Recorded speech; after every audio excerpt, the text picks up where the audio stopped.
إذا الشمس كورت وإذا النجوم انكدرت وإذا الجبال سيرت وإذا العشار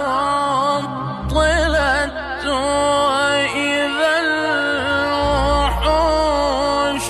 حشرت وإذا البحار سجرت وإذا النفوس زوجت